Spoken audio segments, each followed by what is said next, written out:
This is for the Maroons in the Blue Mountains of Jamaica. This is for all my Native American Moors of Turtle Island just minding their business in Canada until all this colonization bullshit. Ronnie! My bad, Auntie. Chill, this is for now. It's Mike Ross, also known as Mike on the Mic, the nation's sexiest comedian, the nation's #1 side nigga, and the nation's only stripper comedian. Ladies, I'll be touring and I'll be live in a city near you. Make sure you're in the building. Make sure you purchase your tickets. Don't miss out on another amazing sold-out show as always. Looking forward to seeing you there. So Sean Diddy Combs is back in the news, man.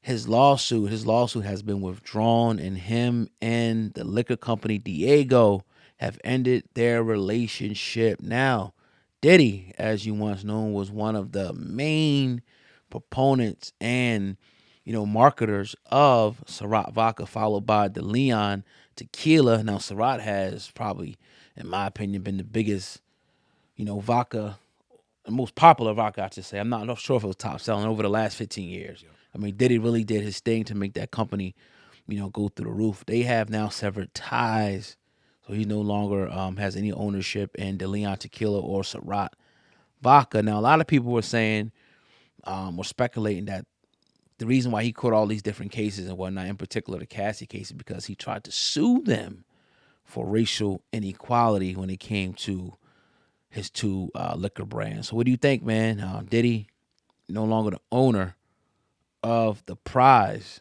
Ciroc vodka and the Leon tequila. It's bigger to me than what people may point it out to be, and here's why. I'm trying to look at the numbers of the what Ciroc vodka made. I can't find it right this second. And real quick, why are you doing that? Diddy, he withdrew all allegations about Diego, and he's voluntarily dismissing his lawsuit. Yeah. That's kind of funny there. I don't know when this article came, 2024. All right, so it says Diddy's annual 8-figure salary thanks to Ciroc vodka. Diddy's still hip-hop richest man under Dre has signed a dotted line with Apple, and vodka is worth over $700 million. The sum is largely down to his infamous deal with Diego Ciroc, which brings him an 8-figure monthly salary, and the company is sold a 9-figure payout. God. So that's major money. Yeah. And then when you start, we often talk about in this industry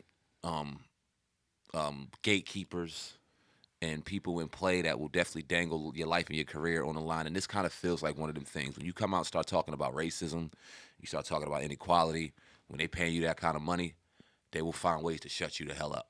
Yeah. And coincidentally enough, a month or two after he started raising these allegations, here come these major allegations against him in the form of sexual misconduct. A very, very kind of layered type of situation to where you can be easily rendered guilty before any information comes out based off of public opinion. Good point. So they know if they put some type of allegation around where this man's image is tarnished, whether he's guilty or not, we have him. And when you look at it, Diddy, as much as you may love or hate him, he's never seemed like the type to quit. He's never seemed like the type to fold or surrender. That's why he got where he was. And for him to kind of just back off of this now, it seems like a political play that's gone on, and it looks like Ciroc and the higher-ups over there have checkmate. They got him. Now, what will be very telling to me within the next couple months is how many of these allegations sexually involving Diddy start sliding under the rug.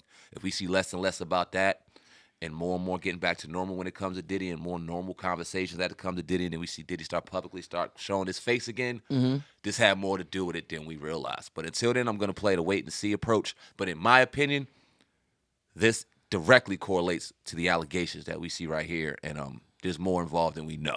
They squeezed him out at the bro. end of the day. They made him drop to his knees and surrender. That's just what happened in this particular case right here. Because remember, he was so adamant when this first happened. So adamant about taking them down. Yeah. He was ready. He was like, yo, nah, I did this. I'm going full throttle. And when they responded, he came back with another response like, I'm still going full throttle. Next thing you know, boom, these lawsuits come out. Maybe 2 months later, he's voluntarily saying, all right, I'm done. I'm done. Quietly, too. Like, yeah, I'm done. What? yeah. Wow. To me, this shows the hand of Diego Spirits, in my opinion, who's the parent company, of major brands like Ciroc, the Leon, and we can go all the way down the list of some of the companies that they own, right? So yeah, that's what this screams to me. I can't deny it. I can't sweep it under the rug. This is exactly what it is. It looks to me as if when he tried to flex his power, because they don't just own, they own mad companies. Where's their portfolio? Oh my God. They own a lot of companies. They own a lot of stuff that y'all drink right there. They own. I was trying to look at the portfolio. This stupid shit right here don't let me go to it, but I just had it up a second ago. They own a lot of liquors, man. Let me read this real quick. I'm sorry to Go ahead. cut you off. Yeah, go ahead. Nah. Diego's net worth as of January 12, 2024, that's 4 days ago, is $80.5 billion. Diego PLC operates in approximately 180 countries and is involved in producing, distilling, brewing, bottling, packaging, as well as distributing spirits, wine, and beer. $80 billion. So that goes to show you that Diddy was just a speck on a rate. That's power. 80. That's almost $1 trillion. Yeah, bro. And ain't many $1 trillion companies out there. Apple even get there yet? They're close to get. I don't think they hit it yet. Right. So that goes to show you, man, that's the definition of the powers that be. That's the powers that be. That somebody has so much money that it can manipulate anything. Judges, courts, whatever. Everybody got a price. Anything could be manipulated. And if you're talking about somebody who has money like that, and forget the conspiracy shit. Oh, this is real talk. Yeah. Like you said, Diddy ain't just walking away, quitting shit. Ever. Like, he gonna fight. He got to where he was being relentless as he is. Now, I know a lot of people will say, oh, he stole this and that. He got to where he was. He ain't still his whole life, if he did still. It was a point in time where he had to work his ass off. And that's the thing, like, when people keep saying Illuminati shit, we always got to attribute somebody's success to some, like, higher power Illuminati. Some people just work their ass off to get there. Yeah. Like, even like the Kevin Hart thing. Yeah. You know what I mean? Cat Williams was like, oh, but people seen Kevin grind that shit up from the bottom. I seen it. People seen Diddy grind that shit up from the bottom. Yeah. Start when he was in Howard and then being in Atlanta and being a club promoter and, discovering different artists, putting different artists on.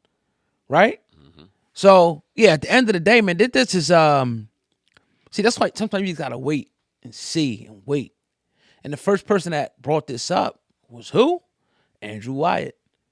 He was the first person that brought this up before it even got really big. He was like, man, I won't be surprised if this has something to do with Diddy, suing Diego, which at the time I had no idea that they were worth that much money. That's a lot of fun. I never could have guessed that. That's a lot of bread. And with money comes power. Who knows? What if I'm not saying this is true. What if they paid the people off? Like, all right, you want to do this? Here go $10 million. They can write whatever check they want. Here go $20 million. Say Diddy did this. Here go $10 million. Say Diddy did this. Here go this. Say Diddy did this. Who knows? And then who knows if they got any power over some of the media companies? The people that I would like to look into, who owns or who have stocks and shares in the New York Times. Like, they're the one who posted the original story. I would like to go that deep. And this is how this type of shit happens. It happens just like that. A major media outlet posts something. Next thing you know, it catches wildfire. As soon as New York Times posted that shit, 10 minutes later, caught wildfire. But go ahead, man. My bad. Nah, you good. Nah, rip you it. Think about this, right? Money and power on a lower level. Right. You see people out here, income tax checks coming around, right? Somebody get $3,000 or $4,000. How powerful they feel when they can pay their electric bill and go grab their family some Jordans and go grab some food at the Cheesecake Factory. It makes you feel good. Now, let's raise that up just a little more. Let's say you're getting tens of thousands of dollars a month. And you can slide into a luxury store that you ain't never been in before. Or go fill up your gas tank without worrying about how much. Little things that brings power. What the hell do y'all think? And I'm talking to y'all. I'm talking to us, everybody. If you got $80 billion, the level of power that you feel like you have, to where you can pretty much buy your way out of anything, literally. You go into court to fight a murder. What's the biggest thing that you need to fight a murder charge? You need resources. You need money because you need the best lawyers and the best people to allocate your case and put you in this relationship to get you up out of that shit. You could literally get away with murder with the right amount of money. So when you talk about shares and stocks and these different media companies and stuff, you getting in this. You talking about something and dropping some gems that people really need to understand. If I got $80 billion and I share stock in this and this and I have that type of power, I can put a piece of paper, whatever headline I want, slide it to them, write it. Yeah. Drop it. Yep. Here's the envelope with the money, do what I told you. Yep. And I could do that to 10 different people, and then they grab it, and then we as a culture, we so goddamn nosy and love so much drama Right. that we pick it up for free. Yep. And take the torch and run with it. Yeah. Man, there's something to that, bro. There's something to that. Now, I know a lot of people don't like Diddy. And Right. if you look at our resume, be very clear, we've had a ton of his artists on and a ton of people on speak out against his malpractice when it comes to business. So we're not defending this dude against sexual allegations. But when you talk about, you look at the timeline and how things are laid out when it comes to what he did against this big-ass global conglomerate corporation and who he was trying to fight, and then the allegation that came out behind, don't think it's far-fetched. Start putting it together and start really seeing what's going on. Yeah. It's interesting, man, Ooh. and it's real interesting, and it will not surprise me. I'm leaning more toward that being the reason why we see all this shit out to Diddy than Cassie coming to this epiphany that, you know what, it's time for me to now start speaking out.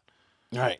Because not to hear one person speak out, and I'm not saying Cassie didn't go through something, right? Right. But now all of a sudden, this shit been going on for 12 years, and not one person, not one Gene Deal, not one this, not one that, not one whoever else was around him ever said anything. And you know what else I was thinking, kind of going off topic? You know who would know a lot that ain't said a word? Who's that? Farnsworth Bentley. And I'm sorry I don't know his real name. That dude was around him like crazy. Well, niggas know it's by Farnsworth anyway, so. Exactly.